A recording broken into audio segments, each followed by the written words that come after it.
વિદ્યાર્થી, આજે આપણે ધોરણ 8 વિજ્ઞાન વિષયમાં ચેપ્ટર નંબર 4 પદાર્થો ધાતુ કે અધાતુ એના વિશે છે આપણે ભણવાનું. આપણે બધા જાણીએ છીએ કે ધાતુ છે એ કોને કહેવાય છે, અધાતુ છે એ કોને કહેવાય છે. આપણે આસપાસમાં બધી જ વસ્તુઓ છે કાં તો એ ધાતુની બનેલી છે કાં તો અધાતુની બનેલી. અધાતુ છે એ ધાતુઓના ગુણધર્મોથી છે એ અલગ પડે છે. ધાતુઓના ગુણધર્મોથી અલગ છે, જ્યારે અધાતુના ગુણધર્મો છે એ અલગ છે. તો આપણે ધાતુની વાત કરીએ કે ધાતુ છે એમાં કોનો સમાવેશ થાય છે, ધાતુના ઉદાહરણો કયા છે. તો ધાતુની વાત કરીએ તો એમાં આવશે સોડિયમ, ક્લોરીન, પછી એલ્યુમિનિયમ, પિત્તળ, તાંબુ, સોનું, ચાંદી. તો આ બધી છે એ ધાતુ કહેવાય. જ્યારે અધાતુ છે એ કોને કહેવાશે, તો કે હાઇડ્રોજન. બરોબર, હાઇડ્રોજન છે એ અધાતુ છે. એના પછી પોટેશિયમ, તો એ પણ અધાતુ છે. તો આ બધાના ગુણધર્મો છે એ શું છે, એ કેવી રીતે છે એ અલગ પડે છે. તો આપણે એના વિશે છે વાત કરીએ.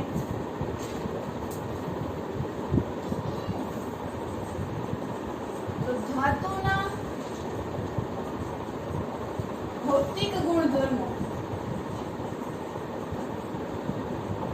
પદાર્થ આ ધાતુ છે કે અધાતુ છે એ એના ભૌતિક અને રાસાયણિક ગુણધર્મોથી છે એ અલગ પડે છે.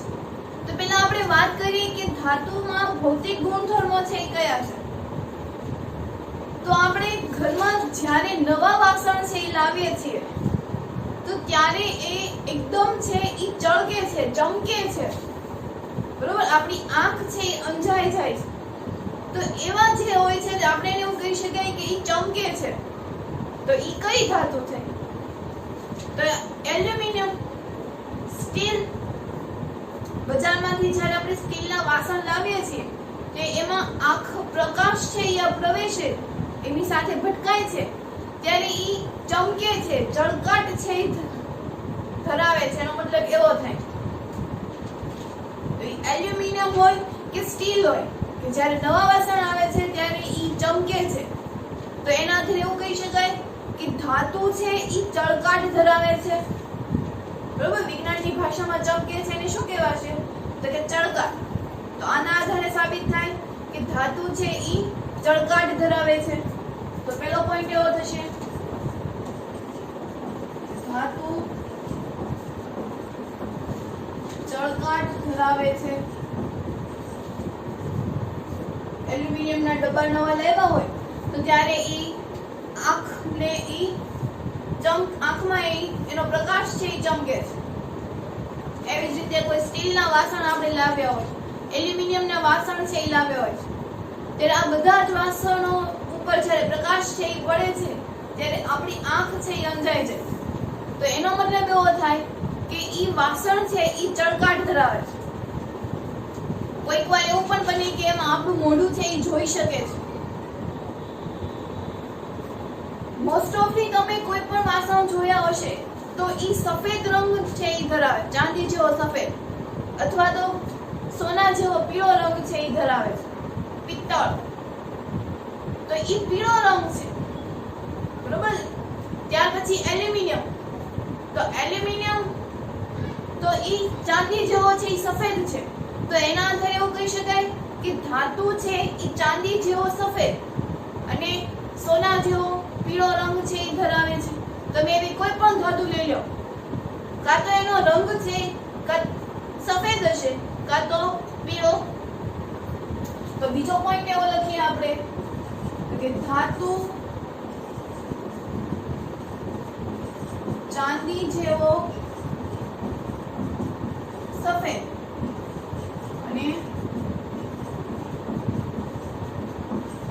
સોના જેવો પીળો રંગ ધરાવે છે. બરોબર, એના પછી છે તો કે જ્યારે આપણી પાસે સિક્કાઓ હોય, બરોબર, રૂપિયાના, 2 રૂપિયાના, 5 રૂપિયાના, તો આ જ્યારે સિક્કાઓ છે એ જ્યારે આપણા હાથમાંથી પડી જાય છે જમીન પર ત્યારે ઈ અવાજ આવે છે. તો ઈ અવાજને વિજ્ઞાનની ભાષામાં શું કહેવાય? તો કે રણકાર. તો આ જે સિક્કાઓ છે શેના બનેલા હોય છે? તો કે ધાતુના. તો આ માનવ પરથી કહી શકાય કે જ્યારે ધાતુઓ છે ઈ એકબીજા સાથે ભટકાય છે, અથડાય છે, ત્યારે રણકાર છે ઉત્પન્ન કરે છે, અવાજ ઉત્પન્ન કરે છે. કોઈ એક ધાતુનું બોક્સ ભરેલું છે, ધાતુથી બનેલા પાત્રનું, અને એક બોક્સ છે ઈ એમને જે અવાજ ઉત્પન્ન નથી કરતા ઈ બોક્સથી ભરેલા. બંને બોક્સને આપણે ખસેડશું તો જે બોક્સમાં ધાતુઓ ભરેલા હશે ઈ એકબીજા સાથે અથડાશે, તો એના આધારે અવાજ છે ઉત્પન્ન થાય. મંદિરમાં રહેલો ઘંટ, તો ઈ પણ એક ધાતુ છે. જ્યારે આપણે ઘંટને છે ઈ આપણે ભટકાડીએ છીએ તો ત્યારે એમાંથી અવાજ છે ઉત્પન્ન થાય છે, રણકાર છે ઉત્પન્ન થાય છે. તો ધાતુઓ છે રણકાર ઉત્પન્ન કરે છે, બરોબર. જ્યારે એક બીજી ધાતુ સાથે અથડાશે ત્યારે ઈ રણકાર ઉત્પન્ન કરે. તો પછીનો પોઈન્ટ એવું પણ લખી શકાય કે ધાતુ રણકાર એટલે કે અવાજ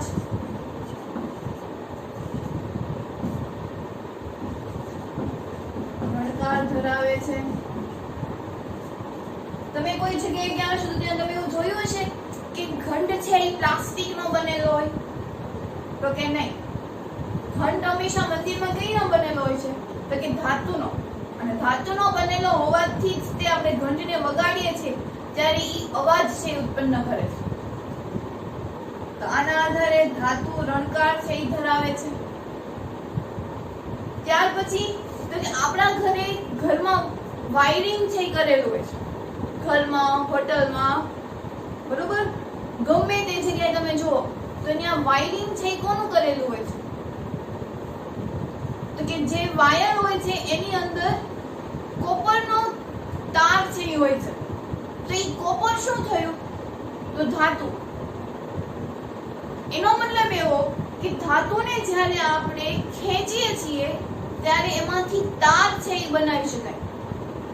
કોપર ધાતુ છે એને આપણે ખેંચી નાખીએ તો એમાંથી તાર છે એ બને છે, અને એના ઉપર પ્લાસ્ટિકનું છે પડ ચડાવવામાં આવે છે. એવું ન કહી શકાય કે તાર છે પ્લાસ્ટિકનો બનેલો છે. એમાં શોર્ટ ન લાગે એના માટે એના ઉપર પ્લાસ્ટિકનું છે પડ ચડાવવામાં આવે છે.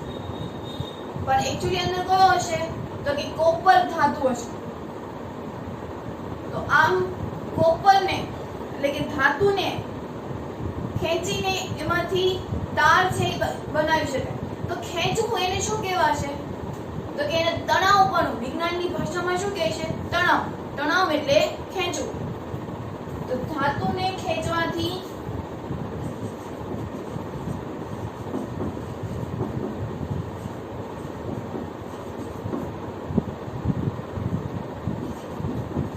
તાર બનાવી શકાય છે. એટલે કે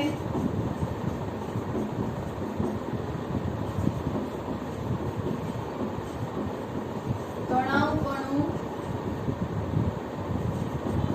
ધરાવે છે. આપણે અમુક જગ્યાએ ઘરની ઉપર પતરાઓ છે જોયા છે, બરોબર. તો ઈ પતરા છે કેવી રીતે બનાવવામાં આવે? તો એલ્યુમિનિયમ હોય છે એને ટીપીને એકદમ પાતળું છે ઈ પડ બનાવવામાં આવે છે. તો ઈ પડને આપણે શું કહીએ છીએ? તો પતરા. એટલે કે ધાતુને આપણે ખેંચીને પતરા પણ છે ઈ બનાવી શકાય. તો ઈ એલ્યુમિનિયમમાંથી બધા પતરાઓ છે શેના હોય છે? તો કે એલ્યુમિનિયમના. અને એલ્યુમિનિયમ છે કેવો હોય છે? તો કે ચાંદી જેવો સફેદ. તો ધાતુને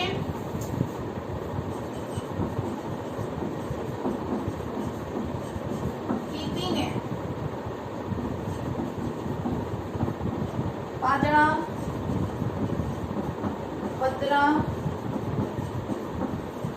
બનાવી શકાય છે. એટલે કે તે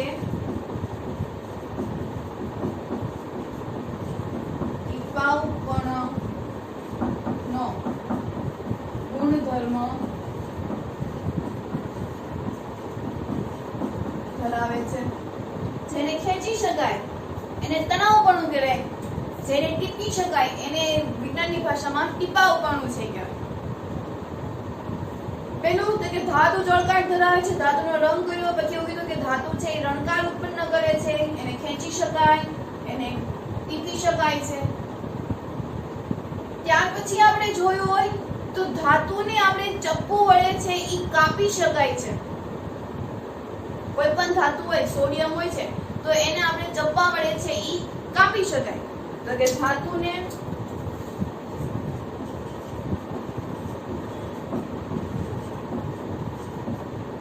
ચપ્પા કે હથોડી દ્વારા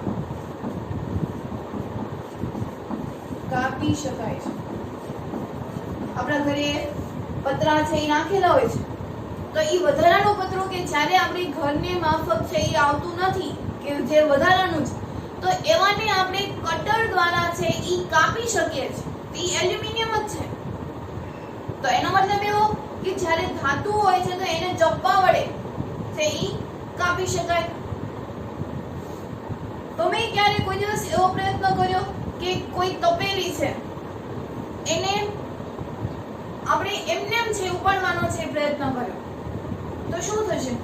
ગરમ તપેલી છે એને તમે ઉપાડવાનો, એમાં હાથો છે એ નથી, એમનેમ હાથથી છે એવું પકડવાનું છે તો શું થશે? તો કે આપણે એનાથી દાઝી જશું. તો જ્યારે આપણે ગરમ વસ્તુને ઉપાડવી હોય છે ત્યારે આપણા વાસણ ઉપર પ્લાસ્ટિકના અથવા તો રબરના હાથા હોય છે કે જેનાથી આપણે પકડવાની કડાઈ હોય છે તેની બંને બાજુએ ઈ પકડવા માટે હોય છે. તો એનો મતલબ શું થયો? તો કેમ આપણે પ્લાસ્ટિક કે રબરથી આપણે પકડીએ છીએ તો ગરમ નથી લાગતું?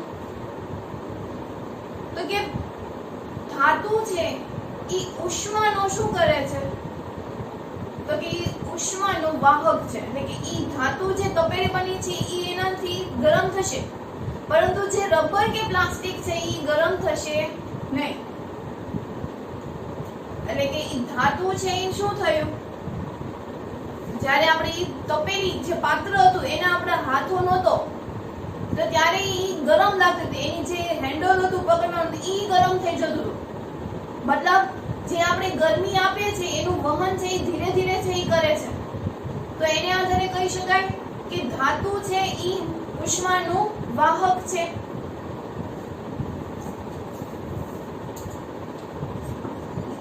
ધાતુ ઉષ્મા અને વિદ્યુતનું વાહક છે. હવે આપણે ઉષ્માની વાત કરી કે જ્યારે રબરના કે પ્લાસ્ટિકના હાથા હોય છે ત્યારે આપણને ગરમ નથી લાગતું, પણ જ્યારે હાથા જે નથી હોતા ત્યારે આપણને ઈ ગરમ લાગે છે. તો એના આધારે કહી શકાય કે ઉષ્મા છે એ વિદ્યુતનું વાહક છે. પરંતુ અહીંયા આપણે વિદ્યુતની વાત કરીએ તો જ્યારે આપણા ઘરમાં વાયરિંગ થયેલું હોય છે અને બધા જ વાયરિંગ છે એ આપણા ધાતુઓથી બનેલું હોય છે, કોપરથી બનેલું હોય છે. તો મેઇન વાયરમાંથી આવતો પાવર છે એ આપણા ઘરમાં બધી જ જગ્યાએ છે એનું વહન છે એ થાય છે. તો જ્યારે વહન થતું હોય એમાંથી ઇલેક્ટ્રોન છે એ પસાર થતું.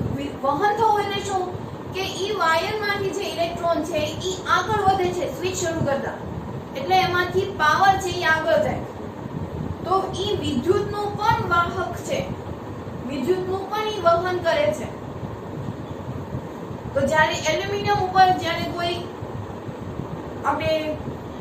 કોઈ પાવર છે ઈ સપ્લાય થતો હોય છે તો ત્યારે આપણને છે ઈ શોર્ટ લાગે. જ્યારે આપણને શોર્ટ લાગ્યું છે ત્યારે એવું કહેવામાં આવે છે કે કાં તો રબરના સ્લીપર પહેરો અથવા તો લાકડાની કોઈ લાકડી છે એ હાથમાં રાખો. તો શું કામ? તો કે આ પ્લાસ્ટિક અને લાકડું છે એ વિદ્યુતનું શું કરે છે? તો કે અવાહક છે, એ વિદ્યુતનો વિરોધ કરે છે, મંદ વાહક છે. તો એટલા માટે આપણે રબર છે કે અથવા તો લાકડાની લાકડી છે હાથમાં રાખે. નકર તો બધા સ્ટીલના કોઈ વાસણ છે હાથમાં રાખે તો એ પોતે છે એ શોર્ટ માં એ ચોટી જાય, તો એને પોતાને શોર્ટ છે એ લાગે. તો એના માટે એવું કહી શકાય કે વિદ્યુત વિદ્યુતનું ઈ શું છે તો કે વાહક છે, એટલે કે ધાતુ ઉષ્મા અને વિદ્યુતનું વાહક છે. ધાતુને ચપ્પા કે હથોડી દ્વારા કાપી શકાય, ધાતુને ટીપીને પાતળા પતરા છે બનાવી શકાય, એટલે કે ટીપાઉપણાનો ગુણધર્મ છે ઈ ધરાવે. ધાતુને ખેંચવાથી તાર છે ઈ બનાવી શકાય, એટલે કે એને તણાવપણું છે ઈ કહેવાય. ધાતુ છે ઈ રણકાર ઉત્પન્ન કરે, એટલે એને કહેવાશે અવાજ છે ઉત્પન્ન કરે. ધાતુ ચાંદી જેવો સફેદ છે અને સોના જેવો પીળો રંગ ધરાવે, અને ધાતુ છે ઈ ચળકાટ છે ઈ ધરાવે. તો આપણે આ ધાતુના છે ઈ ભૌતિક ગુણધર્મો થયા.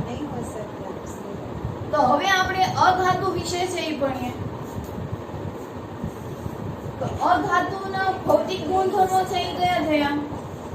તો કે જે ધાતુના ગુણધર્મો નથી ઈ એના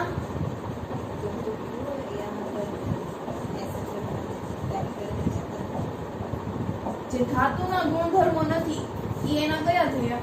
તો કે અધાતુના ગુણધર્મો.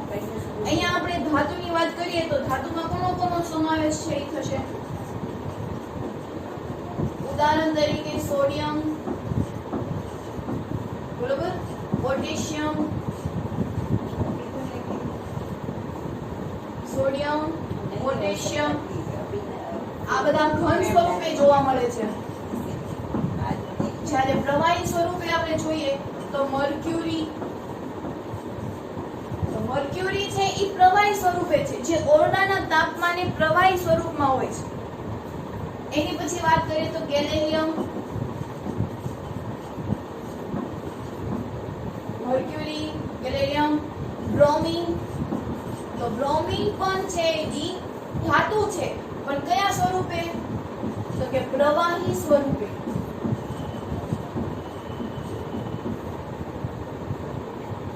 એવું ન કહી શકાય કે ધાતુ છે ઈ ઘન જ છે, બરોબર.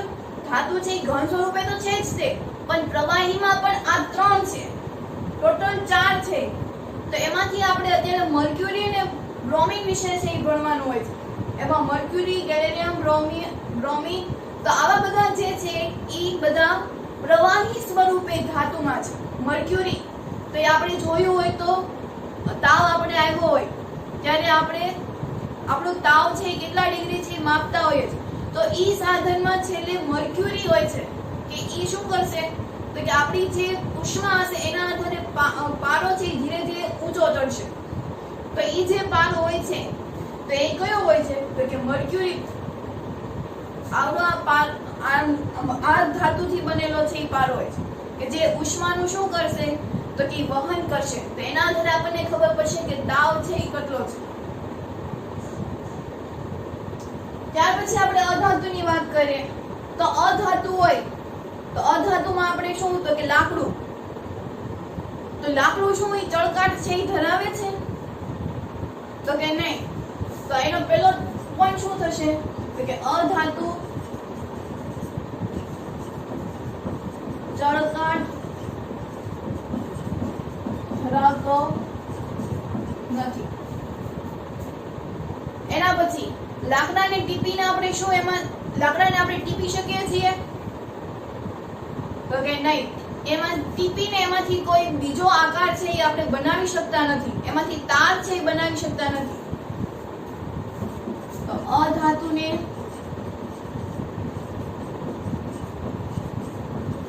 ટીપી શકતા નથી.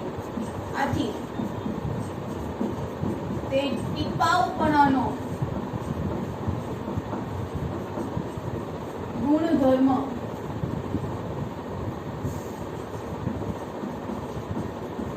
ધરાવતો નથી. બરાબર, ટીપી ન શકાય એટલા માટે આપણે એને રણકાર છે એટલે ટીપી ન શકાય એટલે ટીપાઉપણાનો ગુણધર્મ છે ધરાવતો નથી. ત્યાર પછી વાત કરીએ તો કે અધાતુ હોય છે તે રણકાર ઉત્પન્ન કરતા નથી. એકબીજા સાથે અથડાય તેમાંથી જે અવાજ આવવો જોઈએ તે અવાજ છે એ નથી આવતો. લાકડું છે એ પડ્યું હોય તો જ્યારે ધાતુ છે એ જે રીતનો અવાજ ઉત્પન્ન કરે છે એ રીતે શું લાકડું છે એ ઉત્પન્ન કરશે તો કે નહીં. તો એના આધારે એવું કહી શકાય કે અધાતુ છે એ રણકાર ઉત્પન્ન કરતો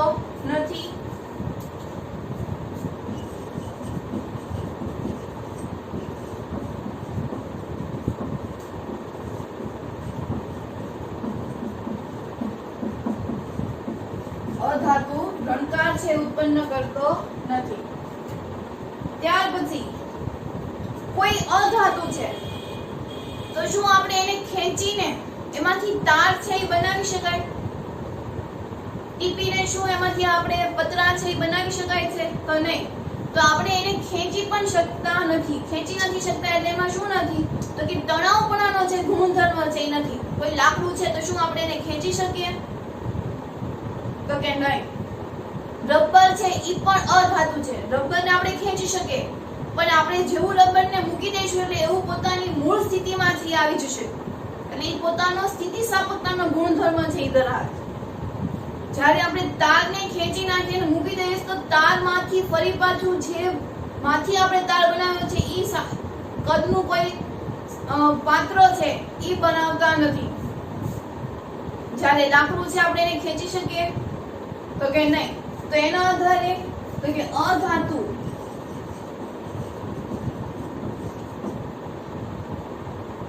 અધાતુને તણાવપણાનો ગુણધર્મ ધરાવતો નથી. એટલે કે અધાતુને ખેંચી શકાતા નથી.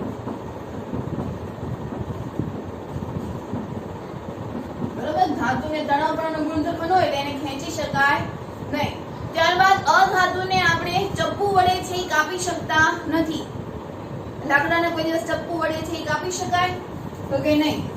તો અધાતુને ચપ્પુ વડે કાપી શકાતા નથી. આથી તે કઠણ છે. જ્યારે અહીંયા આપણે એવું લખી શકીએ કે ચપ્પા કે હથોડી દ્વારા કાપી શકાય છે. આથી તે નરમ છે. બરોબર? ધાતુ નરમ હશે તો જ આપણે એને ચપ્પા વડે છે એ કાપી શકશું. આપણે ટીપી નથી શકતા, રણકાર ઉત્પન્ન નથી કરતો, તણાવપણાનો ગુણધર્મ છે નથી ધરાવતો. ત્યાર પછી આપણે એવું કહી શકાય કે અધાતુ છે એ ઉષ્મા અને વિદ્યુતનું મંદવાહક છે.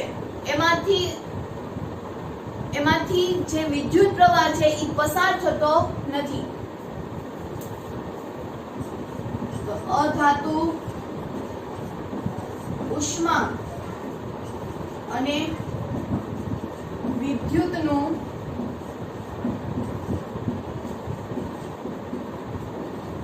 મંદવાહક છે. એમાંથી વિદ્યુત છે એ પસાર થતો નથી.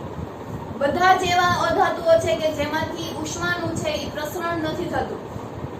લાકડું, રબર, બરોબર? તો આ બધા એવા છે કે જેમાંથી વિદ્યુત પ્રવાહ છે એ પસાર નથી થતા. ઉષ્મા પણ એમાંથી પસાર છે થતો નથી. ઉષ્મા કેવી રીતે પસાર નથી? એનું કોઈ ઉદાહરણ? તો કે લાકડું જ્યારે આગ લાગેલી હોય અને કોઈ લાકડું છે એ આપણી આગળ હોય છે તો ઈ જે ઉષ્મા હોય છે, જે આગ હોય છે તે આપણા તરફથી આવવા દેતી નથી. દાખલા તરીકે કોઈ લોઢી હોય છે તો ઈ લોઢી છે એ ફટાફટ આખી છે ગરમ થઈ જશે.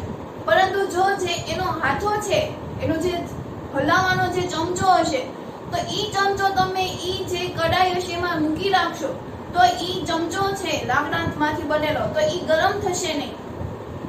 ખાસ કરીને જે ઢોસાની જે લોઢી હોય છે તો ઈ લોઢીમાં જે હાથો હોય છે ઈ લાકડાનો હોય છે તો ઈ લાકડું છે એમાં તમે મૂકી રાખો છતાં પણ ઈ ગરમ થતું નથી.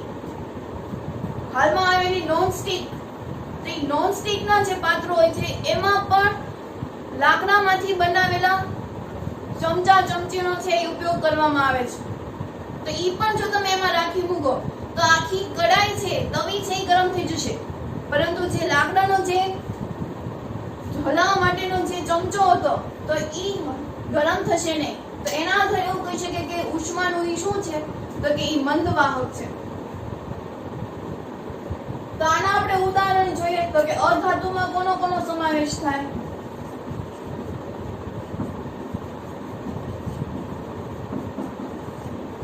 હાઇડ્રોજન,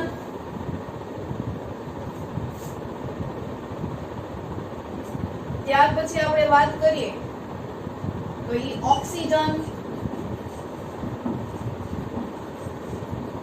નાઇટ્રોજન,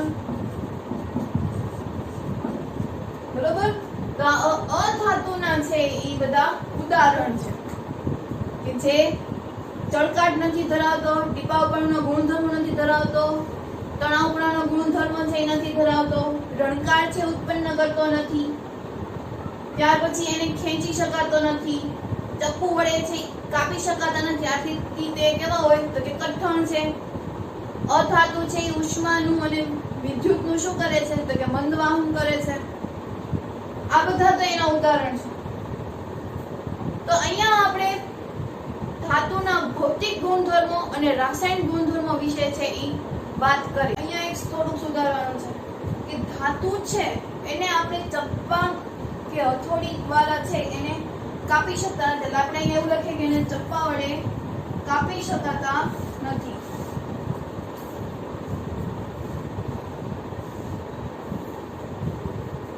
ચપ્પા વડે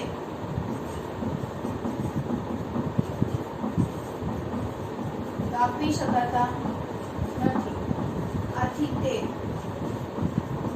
કઠણ છે. દાખલા તરીકે લોખંડ હોય છે તો એ લોખંડને આપણે કાપી શકતા નથી, બરોબર. એટલે કે ધાતુ હોય છે એને આપણે ચપ્પા વડે કાપી શકતા નથી. પરંતુ જો અધાતુ હોય છે તો એને આપણે ચપ્પા વડે છે કાપી શકીએ. માટે જ તે કેવા છે નરમ. જ્યારે અધાતુ હોય છે એ કેવા હોય છે કઠણ. અહીંયા આપણે પ્રવાહી સ્વરૂપે મેં કીધું કે મર્ક્યુરી, ગેલેરિયમ, બ્રોમિન, ઈ સિવાય આવે છે સિલિયમ, ઈ સિવાય તે સીઝિયમ. તો ઈ સીઝિયમ પણ શું છે તો કે પ્રવાહી સ્વરૂપે જોવા મળે છે.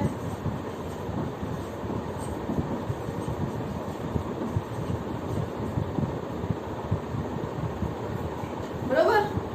તો સોડિયમ, પોટેશિયમ છે ઈ ઘન સ્વરૂપે હોય છે. મર્ક્યુરી, ગેલિયમ, બ્રોમિન, સીઝિયમ ઈ બધા પ્રવાહી સ્વરૂપે.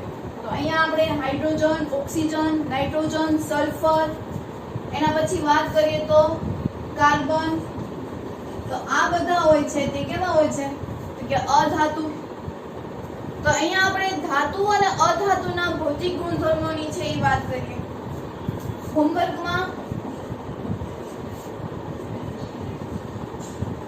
ધાતુના ભૌતિક ગુણધર્મો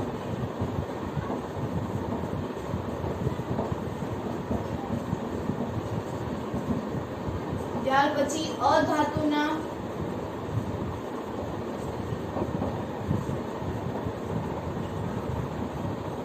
ભૌતિક ગુણધર્મો લખો.